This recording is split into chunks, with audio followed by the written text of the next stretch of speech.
Hey geeks, what is going on? What'd you get? What did you get for Free Comic Book Day? Did you get some good stuff? I did. I did. Free Comic Book Day was May 4th, I believe, which is Star Wars Day. May the 4th be with you and all that. So it's kind of a 1-2 punch of nerdism that day. I actually didn't get anything Star Wars related though, so I was a little I don't know, lax in my duties as a geek, not obtaining any Star Wars comics. But when you look at Star Wars comic books, when you look at the Marvel stuff that originally came out, which is what I like. The old school stuff that came out right after the movie. And then who did it go to? Was it IDW that had it for like a number of years? And maybe somebody else. And then it went back to Marvel, Disney. I just don't know a whole lot. I've got some of the IDW, I guess, collected trade paperbacks. But the most of my collection was when Star Wars comic books came out after the first movie in 1977. I do have actually a couple copies of issue number one, and actually 2, 3, 4, 5, and 6. In fact, I think I collected off the newsstand all the way up to like issue 20 something. I may have missed a couple of issues here and there. Might have gone even deeper into it. And so, yeah, I'm sitting on a pretty good stash of original Star Wars comics. I've showed you in the past the Treasury edition, which I think was for Empire Strikes Back. I know for a fact I had the original Star Wars Treasury edition, and I don't know if I still have it. I don't think I do. It's been lost to time, unfortunately. I wish I still did. I wish I still had it, but I haven't seen it around in a long time. Yeah, so Star Wars comics are... there's just such a massive amount of them now. And most of them today that I flip through I find to be just completely irrelevant. So anyway, I'm biased towards the old school Star Wars comics anyways. I don't even the way the current Star Wars comics looks that are published by Disney, they're not even, they suffer from the same thing that all other modern comics do. They just the coloring looks flat, and it's just, the artwork is usually not very inspired. It kind of all looks the same. So, I mean, there are standouts here and there, of course. There always are. But for the most part, it just feels like it's just a corporate, churned out product to me anymore. So I don't really, I haven't collected Star Wars, comics since I was a kid. I've like I said, I bought some of the IDW stuff here and there, but yeah, it's not number one on my collecting radar. However, for Free Comic Book Day, I did make it back from camping to go to my local comic shop, and they were packed. They had a huge turnout. That was really good to see. They had a huge selection of free comics, but they also had a lot of people in the store buying stuff. They had three artists actually, that I wasn't really familiar with. And they were doing some pretty good deals on comic books too, in terms of their back issue stock. So yeah, I went in there, I grabbed a bunch of free comics, I grabbed a bunch of cheap comics, and then I grabbed some trade paperback stuff. So, and a couple of magazines. So I want to show all of that off And let's start with whatever came up first in the stack was Superman Ending Battle, written by Jeff Johns, Joe Casey, Joe Kelly, and Mark Schultz.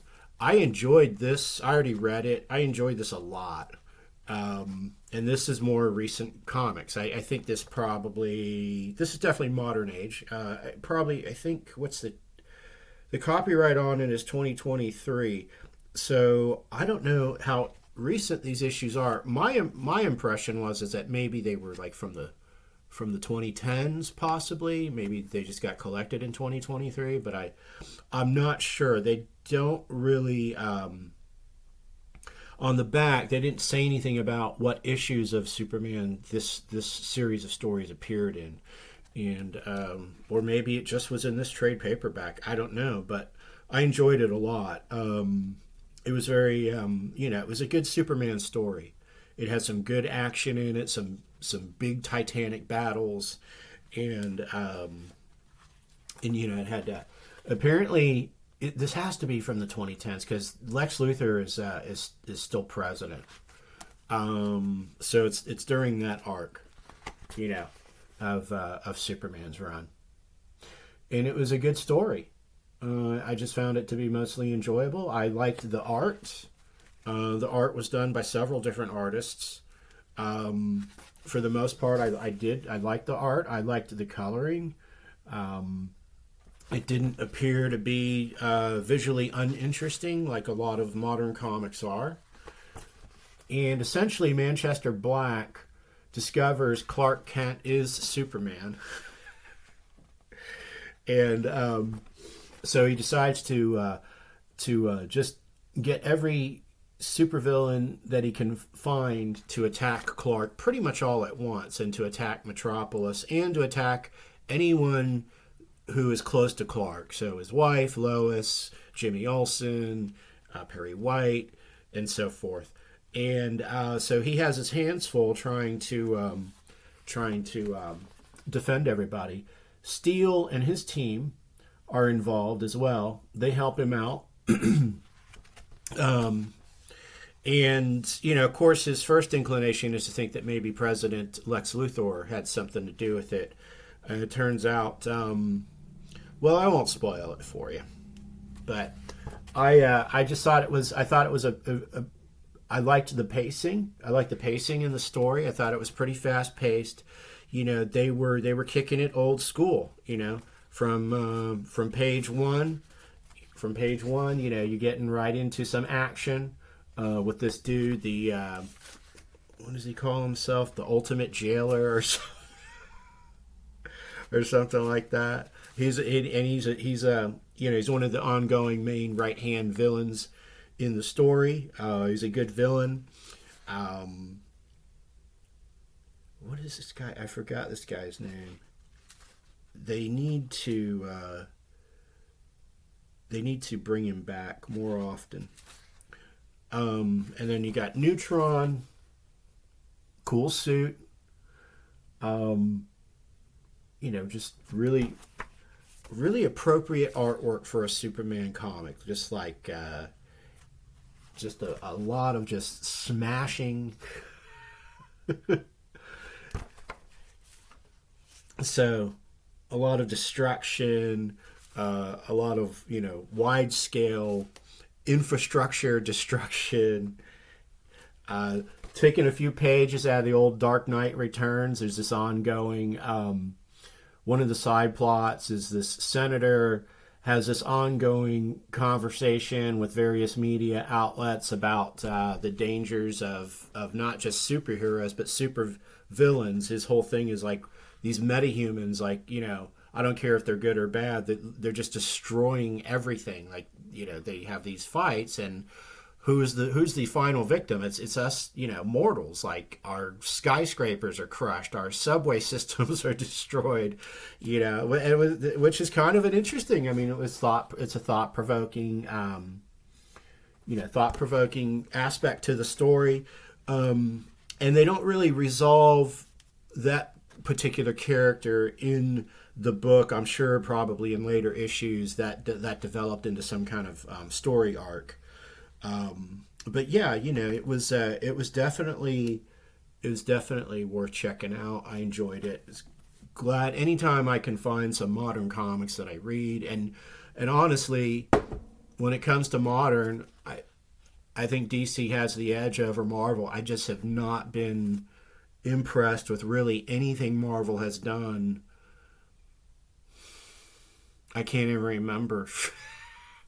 I just, anytime I pick up any Marvel book, most Marvel books, I'm just like, it just doesn't do anything for me.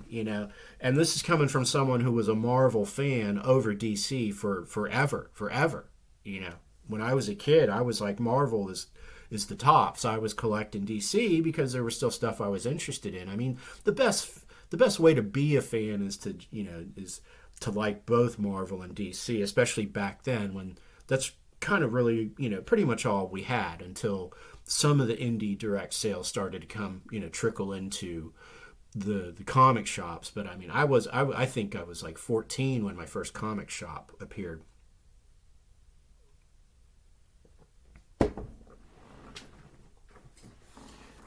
Having said that, they gave me a Marvel previews, so got one of these. These, I've showed these in the past. These are kind of interesting. I usually thumb through them and I kind of like critique the covers and the artwork,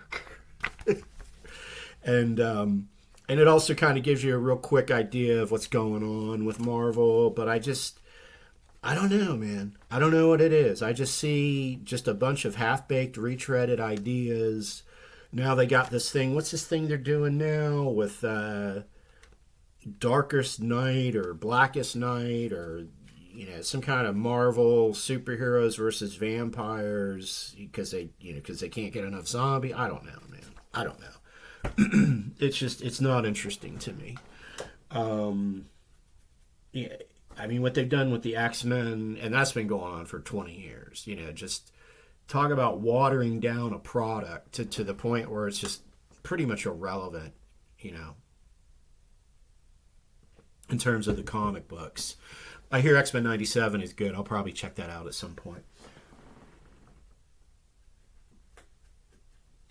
All right, let's see what kind of free comics we got here.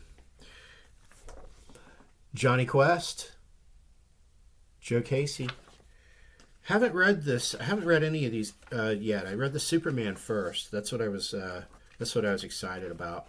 But yeah, Johnny Quest is in here. There's some Thundercats. There's a back story, back issue story, whatever they call it. So yeah, I guess they got some new Johnny Quest coming out. I haven't read too much Johnny Quest. I used to watch the cartoon when I was a kid. It was interesting. I'm not a huge Johnny Quest fan, but it's a free comic. This was kind of, I don't know what Mad Magazine, are they back? I don't know. I was like, what? So, yeah, I they got this Superman parody in it and Batman parody. They got a Spy versus Spy omnibus coming out. I love Spy versus Spy. I love that. We used to love that growing up as kids. And there is some of that in here. Color version of Spy versus Spy. Yeah, I'm not sure what this is. It's all parodies of comics, though. Mad Look at Justice League. So I don't know if Mad Magazine shut their doors, I think, a number of years ago. Maybe they're coming back. That's cool.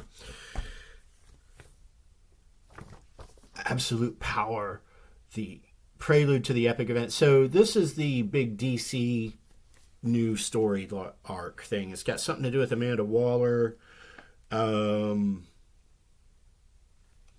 Yeah, and I don't know. Oh, well, I guess this says it all. So I guess this is going to kind of be their version of Civil War. I guess Amanda Waller's had enough, and she's just going to start rounding up superheroes. That just doesn't get me. It's been done before. It doesn't get me too excited. I these event things where they just kind of shape all of the titles around this one big event, that's okay if you do it like once every 5 years, you know.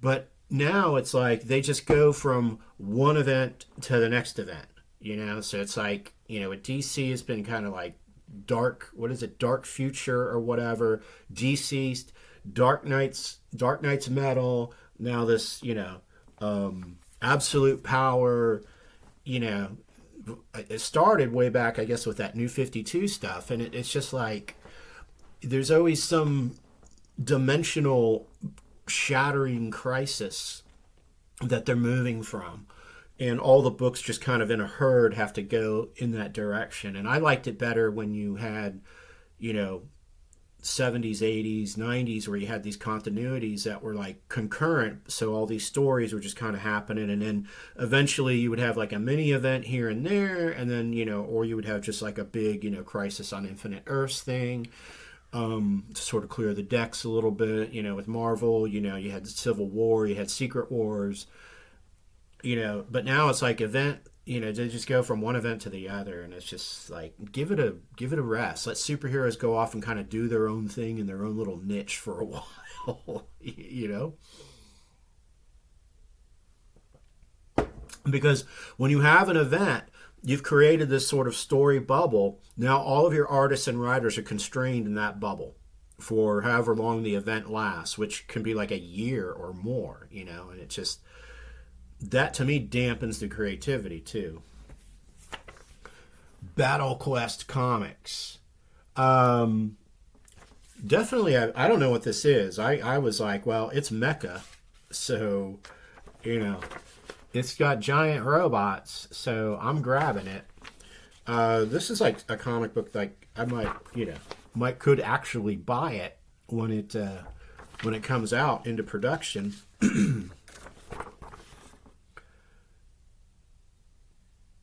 Couple of robots fighting. I was looking for that movie. Have you ever seen that movie Robot Jocks? I was looking for that movie this week on on DVD or Blu-ray at my local Second in Charles, and I couldn't find it. And I don't want to pay full price for it online. So, but I never saw that movie, and I want to see that movie. I want to see it. I did find a couple of copies of Dragon Wars, or otherwise known as D Wars, which I do have a copy of that, and that's actually a pretty decent movie. It's a shame that the American version of it was so heavily edited and cut up and just kind of made it lesser of a movie. But you can tell, like I think it's the South Korean version of the movie, I think was probably pretty good.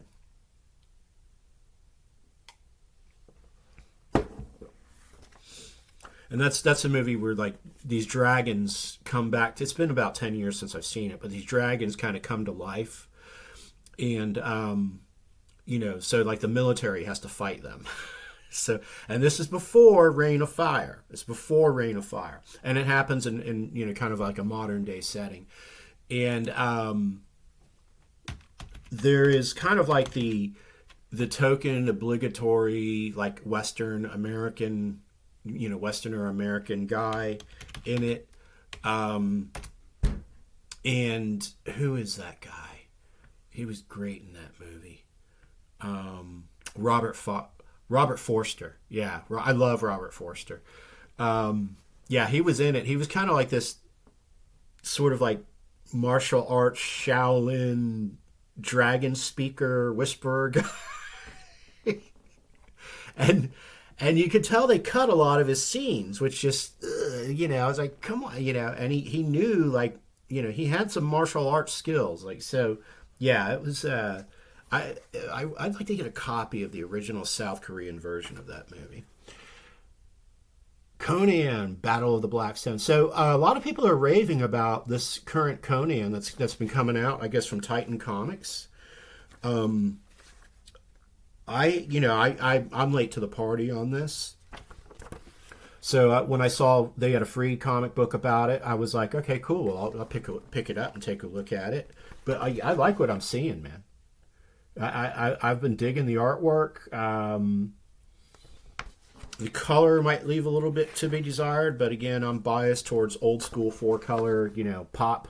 So, but this isn't Conan, is it? Is that a second story? Yeah, it is. Oh, they're kind of. Oh, I see what they're doing here. So they're kind of introducing kind of a.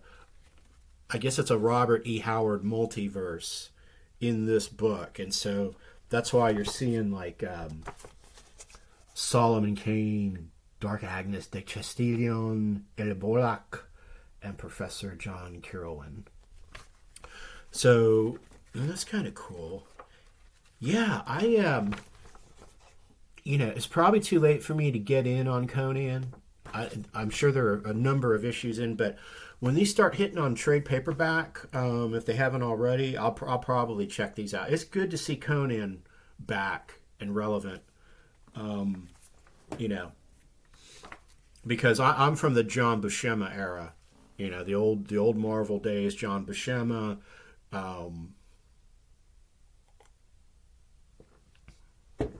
Conan was it was a plank, man. It was a mainstay comic, It didn't. I got a lot of the regular floppies, but I think I got one or two of the Treasury editions. This is another one, Energon Universe. This is another one I've fallen asleep on, and I really need to get into it. My understanding is that it is Transformers. There is a what's that guy's name? Can't believe I can't remember his name. Not a Snake Eyes miniseries, but the dude from Cobra. Oh, Cobra Commander. Cobra Commander. I think there was a miniseries, like a 4 or 6 issue series, where he's like lost on some planet somehow. They're doing some really interesting story work stuff with this. And then you got Daniel Warren Johnson on Transformers, who's just absolutely fantastic. And I didn't really start checking him out until deep into this run. So this is, again, it's too late for me to go back and get the back issues on this. So I'm going to wait for I hope there's like an Energon like omnibus that comes out at some point that has like all of these collected comics. But this to me right here is probably the best thing going on in modern comics right now. Let me know if you feel the same. And this is coming from someone who hasn't even read these. I've been thumbing through them and just kind of keeping abreast of them. I've been watching DWJ's channel, on Friday nights when he does his live artwork, which is really cool. Check that out. I just, this to me is where some fresh action is happening. I think there's a lot of imagination. There's a lot of craft getting put into these comics.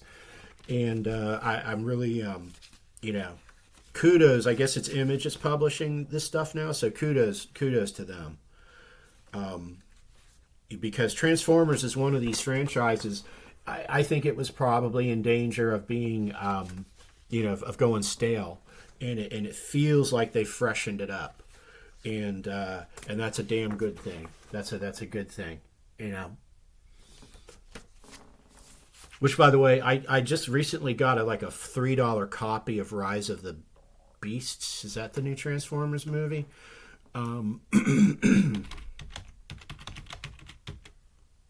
Yeah, Rise of the Beasts.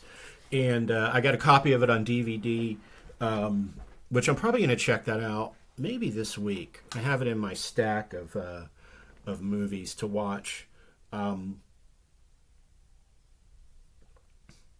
Because as a rule, I watch all the Transformers movies.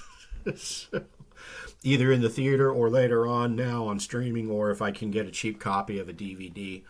I'm a fan, really, of all of the Transformers movies up until The Last Night, which I had high hopes for. And it wasn't horrible. In fact, I probably should go back and rewatch it and reassess it. But because I might have had a little bit of Transformers fatigue at that point. But I was excited about it when the trailer appeared, because any trailer that starts with Anthony Hopkins as a voiceover, automatically that trailer is like, your antenna, your geek antenna, your geek tenna, pops up, and it's like, ooh, this is going to be cool. They did that trick with Rebel Moon. Yes, they did, with the Rebel Moon trailer. So anyway, and then, the movie was, the concept was great. The concept was there, man. I mean, it linked them back to like the King Arthurian legend. I mean, the concept was fantastic. I think it was just maybe the execution suffered a little bit of the film. So, but it bears rewatching. I have it on Blu-ray. And then Bumblebee, I have on Blu-ray. I have not actually sat down and watched Bumblebee yet, so maybe I should watch that first. But I know that that's kind of out of the movie Transformers timeline. Is kind of a prequel actually to Transformers. So I wasn't like, oh, I got to see that before I watch Rise of the Beast. So, but yeah, I got 2 more movies to catch up on, and then you can slap be silly. I have not seen the animated Transformers movie. I have it on Blu-ray. I got it a few months ago. So yes, I am going to watch it. I know that it's great. So maybe I'll have a Transformers movie marathon if I can find the time. If I can find the time.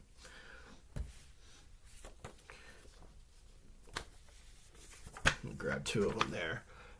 Teenage Mutant Ninja Turtles. Who is the Night Watcher? Love that cover. Love that cover. Again, there's so much. I mean, there's so many pages of TMNT out there. I've said in the past, I totally missed the boat on the Turtles. I have the best of volumes 1 and volume 2.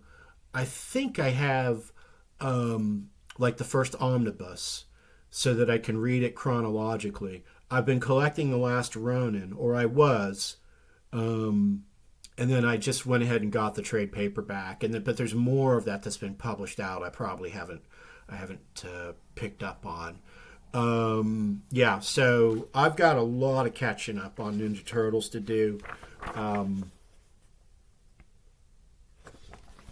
This looks pretty cool. Yeah.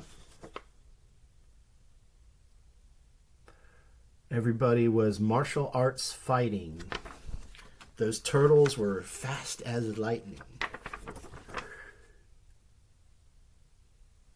I started watching Mutant Mayhem, the new Ninja Turtles movie. I just couldn't get into it too much. I just have not been a big fan of the films, going back to the one that had Vanilla Ice in it in the 90s.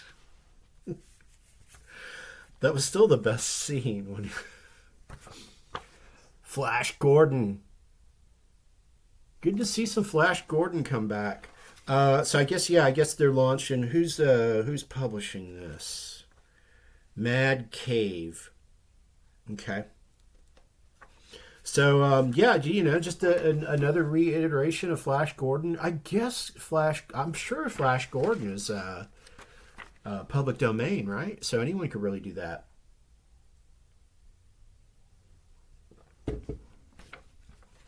I assume with Buck Rogers too. So yeah, anything that's sci-fi space opera, I was like, okay, cool, I'm gonna check this out. He's got the old school uniform.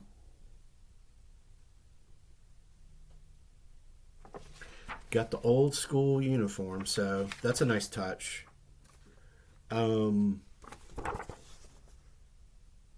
War on Mongo. Planet Mongo. I know. You're hearing the song in your head. Earwormed you. Spider-Man Ultimate Universe. So I guess they brought back this Ultimate Universe stuff. I don't know. It's just confusing as to what's going on with Marvel. because there were the Ultimates. There were Ultimate Avengers, Ultimate Spider-Man, back in the 2000s, I think. I've got the Ultimate Galactus trilogy in hardcover. So there was, and that was supposed to be kind of a little bit more adult version of Marvel superhero comics. It was outside of the normal continuity, I think, at the time. And, but I've been seeing these titles pop up. So, with Ultimate this, Ultimate that. And so I guess, I don't know, I guess they're revisiting that universe. I mean, if that's the case, I'm interested in that. I did enjoy those Ultimates comics. I don't have all of them. So I guess maybe that's what's going on here. I don't know why they call it. I guess it's Spider-Man in the Ultimate Universe. So yeah, I just, I probably need to do some research on what the heck is going on here. Is that Venom? Yeah. So that's what these free comics are good for, though. To get you interested. Some Hellboy, also featuring Stranger Things. Any free Hellboy, man, come on. So who do we got here? Is this a Mignola? Script by Mignola, art by Mark Laszlo. I'm going to dig that art. Yeah, that looks cool. Hellboy goes to a fortune teller. And it turns out she's a monster. Interesting. Well, this does look pretty cool. Yeah, Hellboy. So I've been collecting the library editions, and as well as BPRD, which I also love. And I've read only a fraction of both of those titles, and I love them. And at some point I'm going to read through all. I'm such a, I don't know, is it OCD? No, it's just being I guess a geek purist. I want to read the entire thing chronologically, and I want to be able to read it all the way through. I don't want to, because Hellboy's going back how long now? 20 years, maybe a little more. They keep collecting them in these big editions, and that's what I want to do. I want to go through that entire arc of Hellboy with the BPRD, then him leaving the BPRD, then Hellboy in Hell, and then BPRD Plague of Frogs, and then there's even more stories beyond that. And then of course I've got the first volume of the Abe Sapien omnibus. Then there's Lobster Johnson, and just the whole Mignola universe, the Hellboy universe is just so expansive and interesting, and well thought out. It just seems like it just never misses. My first introduction to Hellboy actually was I grabbed a paperback called The Hellboy Companion probably 10 years ago at Dragon Con, and I started thumbing through it, and I was like, wow, I mean, this is, if they're publishing a companion to the comics, there's some deep lore and world building that they've done. And I was like, this is this is H.P. Lovecraft level, mythos, maybe even deeper, really, because it's been going on for so long. And they really need to update that Hellboy companion book too, because there's been so much that's happened since that was first published. So yeah, Hellboy is definitely on my list of things to collect. There's some Stranger Things in here, a Stranger Things story. I haven't really looked at the Stranger Things comics too much. Love the show, pretty much. Thought last season was fantastic. Looking forward to the final season. Yeah. So, but there's a backup story for for Stranger Things in there. The Valiants. See the exciting beginning of the Valiants. Also, Ninja versus Roku. How many channels does Roku get now? So, yeah, I don't know anything about this, but it's got ninjas. It's got ninjas. automatic pickup. It's got some superheroes. I guess whoever the Valiants are, some more ninjas, ninja superheroes, ninja supervillains.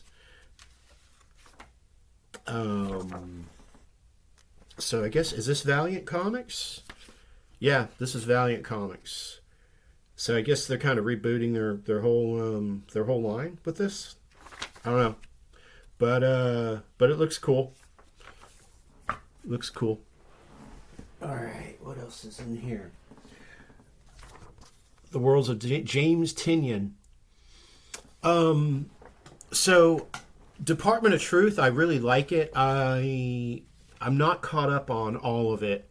And then he's got Project Blue Book, which I bought like the first 4 or 5 issues off the rack, and I need to read through those. I think the trade paperback has already come out. So I mostly like Tynion. I haven't read Something Is Killing the Children. I probably won't. I'm not into horror, that type of horror, and but I guess this looks to be like kind of an anthology of different Tynion stories.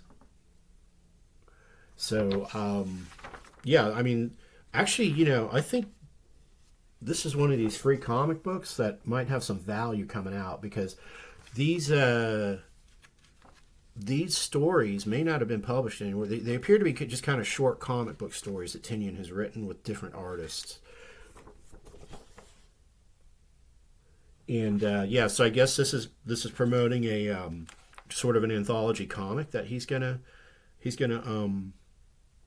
come up with. Oh yeah, here we go. So yeah, it's 3 different titles. It's a story from Something Is Killing the Children, a story from Memetic, and a story from The Woods. Okay, so Tynion has been a very, very busy writer. They threw in a free issue of Batman, A New Era. A New Era Begins. Batman 125, also featuring Catwoman. I had a choice of this, so there were a few other titles, but I went for this Batman. So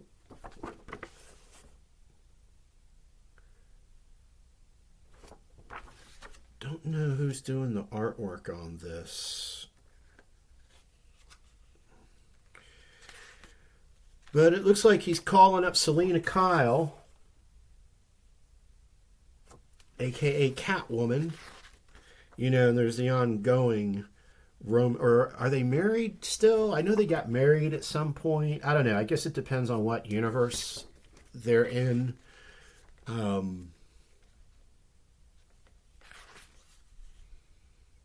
Sometimes the ads in these are interesting too. Here's an ad for, I guess, a new Hardware comic is coming out.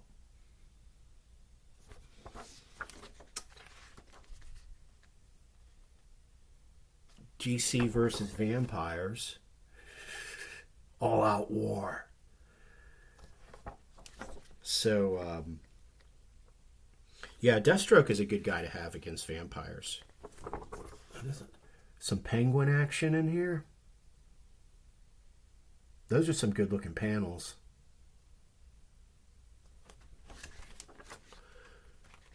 Is this the one where the AI was used? I'm just curious as to what issue that is. This look, I don't know. I'm digging this though. It looks pretty. I don't know what's going on exactly, but I'm kind of digging what I'm seeing here. Again, with DC, it's like I think where DC is really usually hitting some good singles, if not home runs, is with most of the Batman stuff that they publish. That's basically what's carrying DC, I think, is the Batman stuff. And surprisingly, unlike X-Men, to me, they haven't watered down Batman. Batman, to me, is still relevant. And even the modern stuff they're publishing is still pretty like that. It's still relevant. I still enjoy most Batman comics. I'm a little bit picky about them, but yeah. Like if Tom King writes Batman, I don't care. I'm not going to read that. He's burned me one too many times. And he did write Batman, and a lot of people thought it was good at first, and then it all kind of fell apart. So, but like that Ram V run on it, I'm kind of interested in that from the buzz I've heard around it. So I'll probably pick that up at some point. Got a copy of Comic Book Creator. This is kind of what kind of got me on my Superman kick here lately. Huge interview with Dan Jurgens. Huge interview. I don't know if I have any other issues of Comic Book Creator. This is from Tomorrow's Publishing, who's just absolutely stellar. I love Tomorrow's Publishing. I mean, to me, they're kind of like the vanguard of comic book inside baseball and comic book history, especially comic book history. And I love that they have a bunch of different titles. They are, of course, the publisher of the Jack Kirby Collector, which I usually snag those when I see them. They also have another thing they publish called Back Issue, which I grab those every now and then. It's all about different back issues of comics and stuff. And now that we apparently don't have, unfortunately, Cartoonist Kayfabe channel anymore, a magazine like Back Issue, really comes in handy if you're looking to discover stuff that you didn't know about. So one of the interesting things in here is what do they call it? Is it the Glutverse? The Glutverse. And they have this map and this sort of infographic of the Glutverse. And I was not aware of the Glutverse until I saw this. Or maybe I was vaguely aware of it, but basically the Glutverse is sort of these connected characters and stories that kind of transpire over different publishing companies like Charlton Comics, Marvel Comics, DC Comics, who else? Might have been another, maybe Atlas Comics. But it's one of those things like sometimes you'll see like people who connect the dots between different TV shows that have absolutely nothing to do with each other or something like that. Or folks that say like Blade Runner and Alien take place in the same universe because there are Easter eggs built into each film, which makes sense because Ridley Scott did both films. That kind of thing. And they have a really detailed article about that. So if you want to collect all of the Glutverse issues, this map shows you what to get. So that's a deep geek thing. That's a deeply geek thing. That's the kind of thing like I would take that challenge on and start searching for those particular comics. A couple of you may already have, So yeah, I think that's the first issue of Comic Book Creator that I've bought. But I really wanted to read that Dan Jurgens interview because he's written so much Superman, and he wrote the whole Death of Superman thing, and I am interested in how comic book writers think and how they come up with their stories. So of course, I had to grab an issue of Jack Kirby Collector, issue 88. These are always, a lot of times you'll get unpublished or rarities from Jack Kirby in these magazines, which is always cool. Anything that's just, Jack history, lore. This page just floored me. This is a close-up of some panels. Was it from The Losers? I think it was from The Losers. No, because Silver Surfer is in it. But there was a recent Jack Kirby exhibit, and they covered it in this magazine. There was an exhibit of his artwork in somewhere in Europe. I think it was in France. And I just love the fact that Kirby is at the level where his work is being shown in art galleries because it should be. And I've been saying this since the early 2010s that Kirby will be remembered up there in the same mutterings about art that mention the names of people like Matisse and Picasso, you know, and Motherwell and Lichtenstein, and especially the modern artists, Rauschenberg, Jasper Johns, Warhol. Kirby is in that conversation for sure, but I think he even transcends them. I do. Because I think he's the bridge back to classical artwork in a lot of ways. So you can talk about Raphael or Titian or Da Vinci, you know. So, but this panel, which I believe at the exhibit they had blown it up to like 12 by 12 size or something like that. As a piece of artwork, eliminate the context of it being in a comic book. Like if you didn't know, if you lived in a world where comics did not exist, okay, and you walked into an art gallery and saw this as a painting hanging on a wall, you would be floored by this. This to me is like Guernica. Like Picasso's Guernica. That's what I thought when I saw it. But we do live in a world where comics exist. Especially awesome comics like 2001: A Space Odyssey and Black Panther that he worked on. And one of the reasons I love these is because they always have so much of his pencils, you know, so many of his penciled artwork before the ink and the color, you know, like this. So you really get a feel for just how good he was. I mean, just how fucking amazing he was as a composer, as a stylist. You know, we saw the action that I showed in that Superman trade paperback earlier when this video started 47 minutes ago. And yeah, it was decent action, but it's not Kirby action. It's not Kirby action. Nobody, I don't know who's really doing Kirby action anymore. There's a way of dynamic, yeah. There's a dynamism to his artwork that can't be matched. Speaking of legends, Jim Starlin, Dreadstar: The Beginning, hardcover, published by Dynamite. Still got the shrink wrap on it.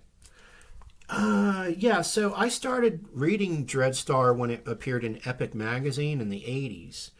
And I've always wanted to have just a massive Dreadstar omnibus out there, and there's not. There's this. There's other collected editions from other various publishers. Dreadstar's had a long, roller coaster publishing history. So I'm trying to put together, the entire Dreadstar run, and this is a beginning. I have another. It's a smaller book. It's probably about 300 pages, and it was from a different publisher. I can't remember who. And then there's some Marvel collected editions out there. So I don't know if we're ever going to see just one, because so many different publishers had a hand in Dreadstar. And I think Starlin is still doing the occasional Dreadstar work. I don't know. Superman: The World of Krypton trade paperback. John Byrne, Mike Mignola. You can't go wrong. When these came out, I was buying these. Yeah, I was buying these. So this was that mini-series World of Krypton that DC did, I think in the mid to late 80s. And this is pre-Hellboy, Mike Mignola.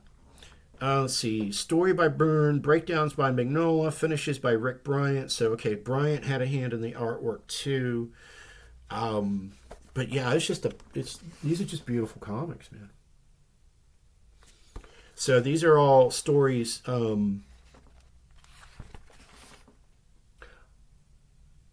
good series of panels right there. These are all stories focused on Krypton, the world, the planet, Krypton, the society. Probably what are the events that led up to the destruction of Krypton? What trials and tribulations did Jor-El go through before Kal-El was sent to Earth? How did General Zod figure into all that? Yeah, so this is cool. I remember reading these. I think I read all of them. I think there's more than just the miniseries in here too. I think there's some other Krypton related stories that have appeared through the years in the Superman issues. So, but it's been so long since I've read these that I don't remember completely what was going on. So it will be good to revisit these comics. You have the covers in there. Back when comics were 75 cents, kids. Back in the golden era. Space Ghost. So this is new. I grabbed issue number 1.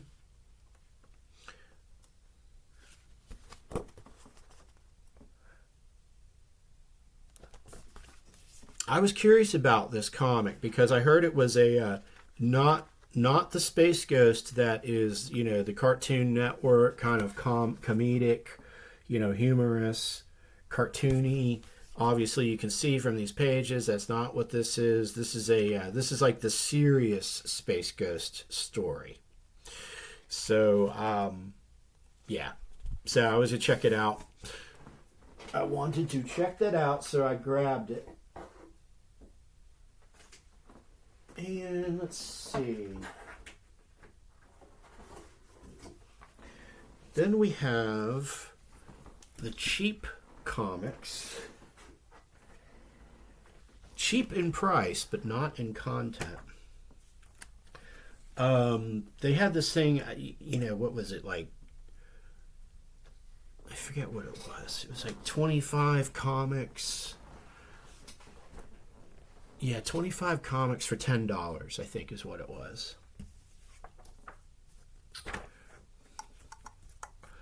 So they had a lot of Tekno Comics, which I've been collecting.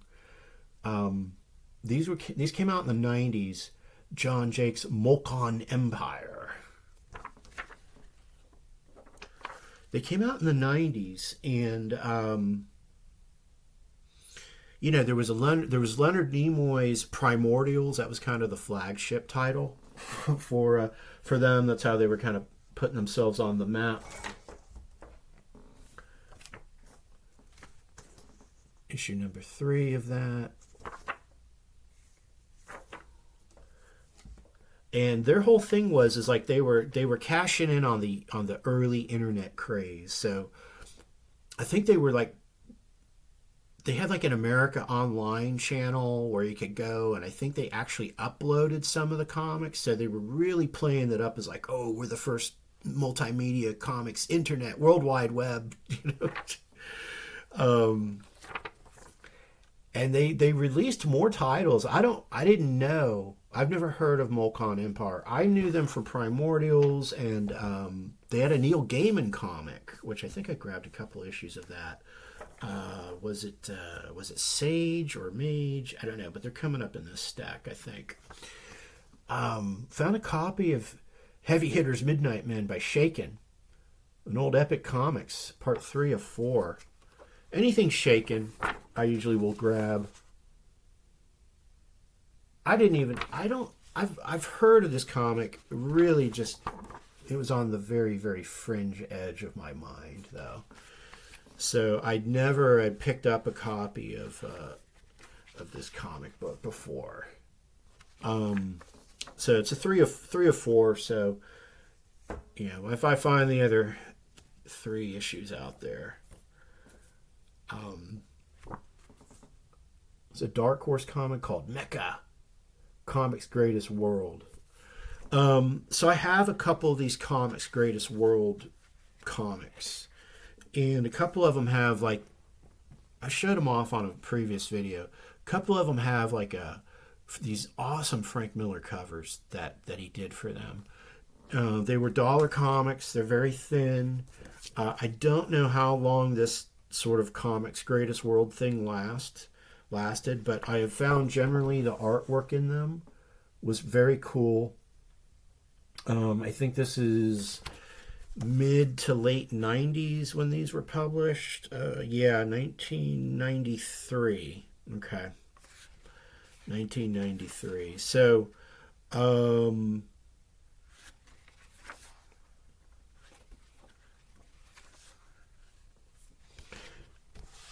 not even entirely sure how all of this story connects. I guess once I get them all collected, it'll make more sense. Avengers Forever, number 2 of 12. Steve Busiek. This is yeah, I mean, this, I just, picked it up, thumbed through it. It looked interesting. Looked like there was some good artwork going on in it. Again, this is also, I think, early 90s types of comics. Some Avengers action. I figured I'll check it out. Maybe this is something I want to get all 12 issues of it. More Tekno Comics. Mickey Spillane's Mike Danger. I didn't know about this one. So from what I can tell, this is kind of like it's Mike Danger, detective noir, but it's set in the future. Clearly, kind of like a Blade Runner, with the flying car, that kind of thing. So yeah, they had a few issues of that, and I thought, okay, well, I will grab these anytime I can get some techno noir comics. This is very clearly Blade Runner influenced. So here we go. Lady Justice. I think this is a 2-in-1, but this is the first issue of Mike Danger. Like that flying saucer. Is this a Miller cover? That looks like a Frank Miller cover. What do you think?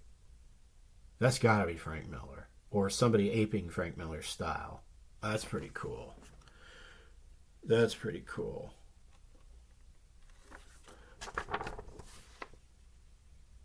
Yeah, I don't know. It's a mixture of like old school 50s detective noir and future, retro futuristic.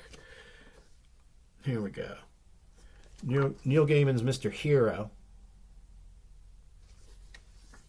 I don't know anything about these comics that he wrote for Tekno Comics. This is before, I believe it's before he did Sandman, I think, or maybe it's after he did Sandman.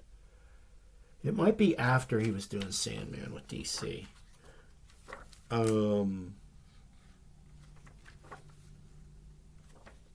Yeah, and this is issue number 4 of Mr. Hero. Mark Sasso cover. I guess looks like a painted cover. It's pretty cool. Another issue of Mr. Hero, issue number 5. July of 1995. Okay. So I think that's after Sandman.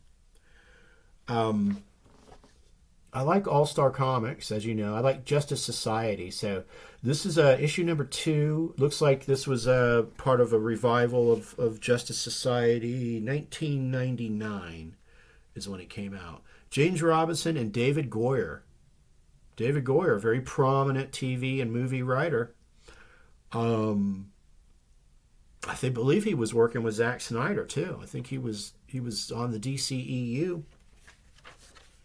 So yeah, anything Justice Society. So I guess they're reforming. Oh look, there's Wildcat. Good old Wildcat. Let's see if we can find him in here. I kind of remember when they brought back the JSA in the 80s, I was very happy because I was just intrigued by them because I was a big Justice League fan. Oh, there's Wildcat. There's Wildcat. He's got a much better looking costume in this modern version than he did in the Golden Age comics, where he had those droopy cat ears that were just droopy. Like who came up? There's nothing menacing about him at all. So anyway, when they were doing this revival of them in the 80s, I was totally on board with it. And then I guess, here in the late 90s, they were doing it again. And you got the roster. I love the roster pages. The roster pages are just, I don't know, there's something about them that's just, it's nostalgic, I guess. That was a different time in comics for sure. I grab these tangent comics when I find them. That was like this alternate DC universe that was out there for a while for various titles, where they completely like reworked some of the heroes. Like for this one with the Atom, and this is issue number 1. I forget how they rework his whole angle, but yeah, it was short-lived, but it was interesting. Ninja Bots. I mean, what more do I need to tell you? Ninja Bots. And it's in black and white. Looks like this was maybe part of the black and white revolution of the late 80s. It looks badass, though. Ninjas in black and white, man. They go together like coffee and sugar. Although I don't drink sugar in my coffee. I drink stevia. No cream, just black. Yeah, never seen this before. Amazing Comics. I think that was a black and white line of comics. 1987, during the black and white explosion. I like what I'm seeing. I need to pick up more. I need to find more of those. This is a trade paperback from Marvel. Amazing Adventures. Tales of exotic places, people, and times by some of the top talents in comic art. Never seen this before. Looked interesting. Looks like it's, an anthology book from Marvel. Brought in some talent. Mike Vosberg on this one. I don't remember Mike Vosberg. Let's see who else we got in here.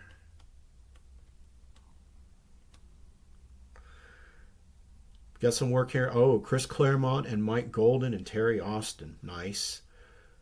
Bill Montlow, Larry Stroman, J.M. DeMatteis, Rick Veitch, Steve Perry. Yeah, let's look at this Michael Golden work with Claremont. Look at that. Man, Michael Golden is just stunning. That guy is just... The work he did on those early Micronauts issues was just unlike anything I've ever seen. And then there's that issue of Star Wars he did. I forget what issue number it is. That I don't know why they didn't put him on Star Wars more often. He was just... He would have been perfect for Star Wars.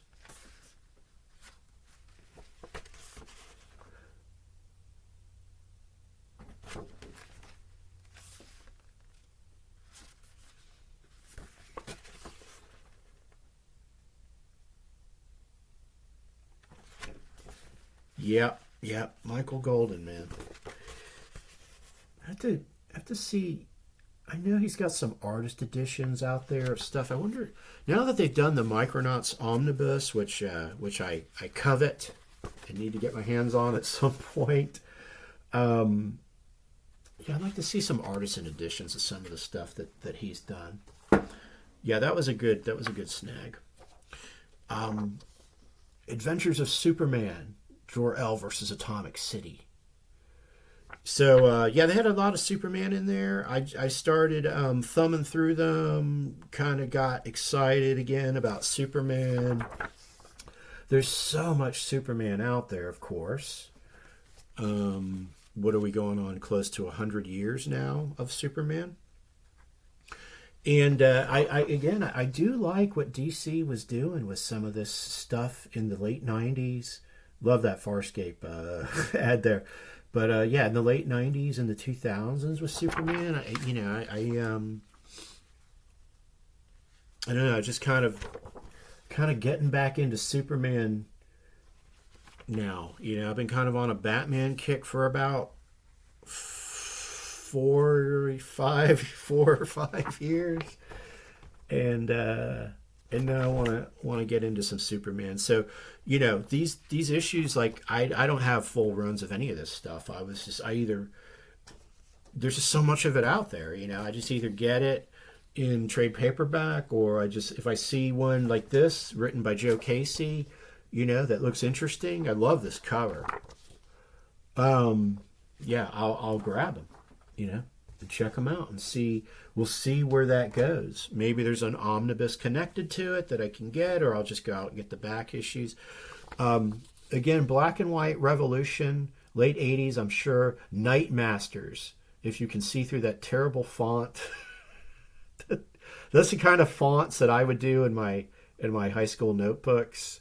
It's kind of characters I would draw too. So these are hey, Power Comics, if you're watching, you might want to look at this. Yeah, this just is what it is, man. This just is what it is, and it's fucking awesome. I don't know anything about this, who created it. This is some true indie black and white published comics.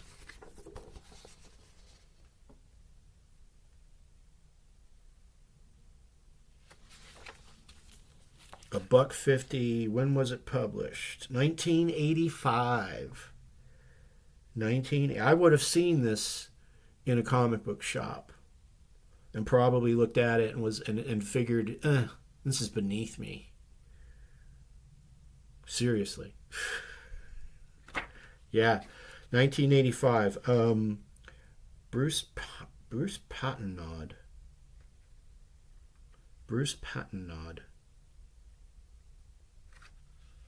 Don't know if there was a second issue of this or not. Maybe do an internet search on that one. They had some issues of Mr. X. Now, I'm pretty sure I have these collected in omnibuses, various trade paperbacks, but didn't have any actual floppies of it. So I love Mr. X. So I thought, well, for the price, might as well grab some. This is issue number 5.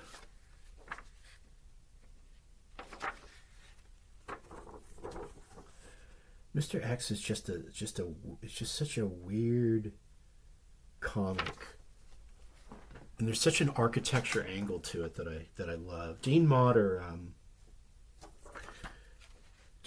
was he's quite an illustrator. I tried to meet him once at Dragon Con. Every time I went to his table in the pop art, or what do they call it? I guess pop art comic artist alley. He wasn't there, unfortunately. Look at that double slash, man. That's awesome.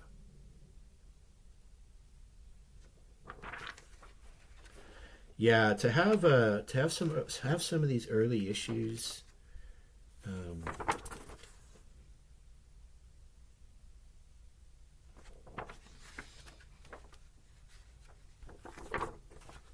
The Mysterious Mr. X.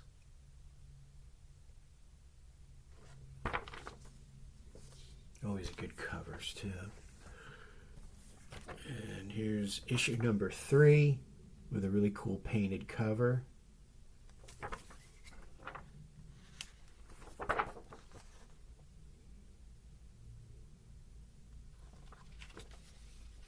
So, this is right at the beginning of Mr. X.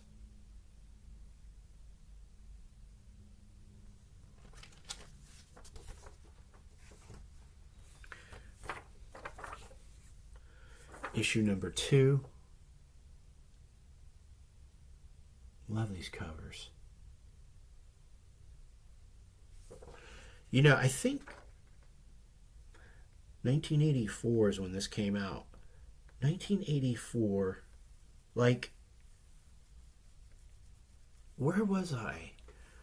I definitely would have been collecting comics, but these were not on the newsstands. They had to be direct sales to the comic book shops. I never remember seeing this comic ever. I didn't discover this comic until about 10 years ago.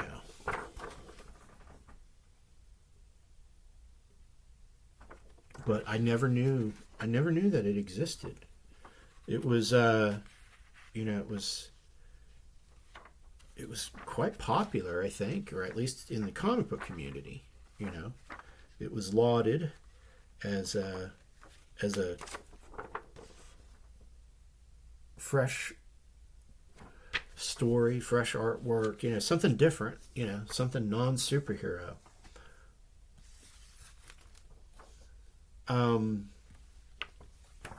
don't know anything about this. The Marksman, issue number 1. Hero Comics. Yeah, just some indie publishing stuff that came out. I don't know. We'll look. My guess is, though, early 80s, perhaps? Mid 80s?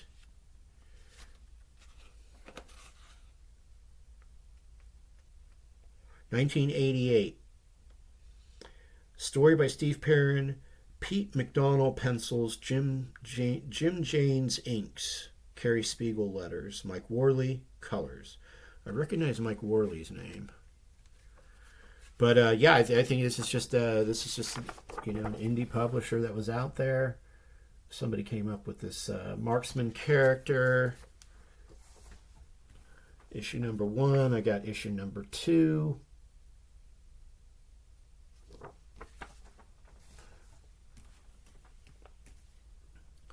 Here's another Superman Return of Doomsday. Another trade paperback. Let's see who's got the duties on this. This includes Steve Lyons, Dan DiDio, Philip Tan. I like Philip Tan. I think he's a good Superman artist. James Robinson, Jeff Lemire. Philip Tan also did some of the writing. Okay. Ed Benz, Brett Booth, Norm Rapamund, Miguel Sepulveda, Marco Rudy. A lot of different hands in here. Basically, yeah, this is, I think this is Doomsday's return after the whole Death of Superman saga. There he is in all his new glory. Supergirl, I think, teams up with Superman to deal with him. I think you see Batman is in there too.